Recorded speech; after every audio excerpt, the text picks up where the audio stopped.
காரைக்குடி அழகப்பா மாதிரி மேல்நிலைப் பள்ளியில் அழகப்பா பல்கலைக்கழக துணைவேந்தர் ரவி கௌரவ கர்னல் பதவியேற்றதற்கு பாராட்டு விழா நடைபெற்றது. தமிழ்நாடு பாண்டிச்சேரி அந்தமான் நிக்கோபார் தீவுகளின் என்சிசி இயக்குநரகத்திலிருந்து துணை இயக்குநர் பொது கமாண்டர் ராகவ் தலைமையில் நடைபெற்ற விழாவில் அழகப்பா பல்கலைக்கழகத்தின் துணைவேந்தர் பேராசிரியர் ரவி இந்திய ராணுவ தரைப்படையின் கௌரவ கர்னல் பதவி வழங்கி கௌரவிக்கப்பட்டார். அதற்கான பாராட்டு விழா காரைக்குடி அழகப்பா மாதிரி மேல்நிலைப் பள்ளியில் நடைபெற்றது. விழாவில் தலைமை ஆசிரியர் எம்.எஸ். ராஜபாண்டியன் தலைமையேற்று வரவேற்புரையாற்றி அழகப்பா பல்கலைக்கழகத்தின் துணைவேந்தர் பேராசிரியர் ரவி கௌரவ கர்னல் பதவியேற்றதற்கு பொன்னாடை அணிவித்து நினைவு பரிசு வழங்கி பாராட்டு தெரிவித்து கௌரவித்தார். நிகழ்ச்சியில் பள்ளியின் உதவி தலைமை ஆசிரியர் ரமேஷ் சிறப்புரையாற்றினார்.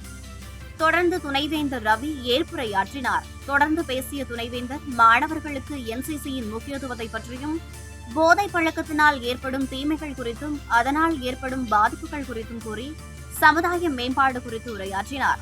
விழாவிற்கான ஏற்பாடுகளை பள்ளியின் ஓவிய ஆசிரியர் முத்துப்பாண்டியன் செய்திருந்தார். நிகழ்ச்சியில் பள்ளியின் ஆசிரியர்கள் மற்றும் அலுவலக பணியாளர்கள், மாணவ மாணவியர்கள், பெற்றோர் ஆசிரியர் சங்க நிர்வாகிகள் உள்ளிட்டோர் பலரும் கலந்து கொண்டனர். விழாவிற்கான கூடுதல் ஏற்பாடுகளை பெற்றோர் ஆசிரியர் சங்க தலைவர் செல்வராஜ் இணைந்து செய்திருந்தார்.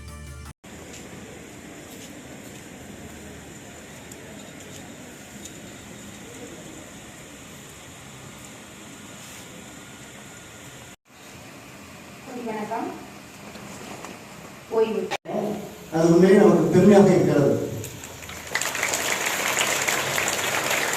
துணைவேந்தர் அவர்கள் கடலூர் மாவட்டம் சிதம்பரம் அருகே உள்ள அந்த கிராமம் மிகவும் எழில்மிகு அழகான தோற்றமுடையது. அந்த கிராமத்திற்கு நானும் நம்முடைய உதவி தலைமை ஆசிரியர் ரமேஷ் மற்றும் முதுகலை ஆசிரியர் பெருமாள் அவர்களும் சென்றிருக்கிறோம். ஒரு எடுத்துக்காட்டு. அது மட்டும் இல்லாமல் அவர் பார்த்தீங்கன்னா ஆரம்ப கல்வியை சாதாரண பஞ்சாயத்து யூனியன் ஸ்கூலில் தான் படிச்சிருக்காரு. படித்து தமிழ்நாட்டு பதவியேற்றிருக்கிறார். அவர் வந்ததுக்கு அப்புறம் நம்முடைய ஸ்கூலுடைய வளர்ச்சி மிக அதிகமாக போயிருக்குது. அவர் வந்தவுடனே நம்முடைய ஸ்கூல் வளர்ச்சி 100க்கு 100 தேர்வு முடிவு எடுத்தோம். அரசு பொதுத்துறையில்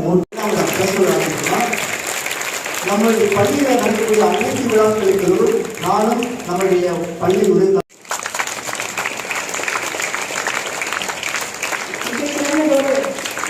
பதவியில் இருக்கக்கூடிய வாழ்த்துக்களை தெரிவித்துள்ளோம்.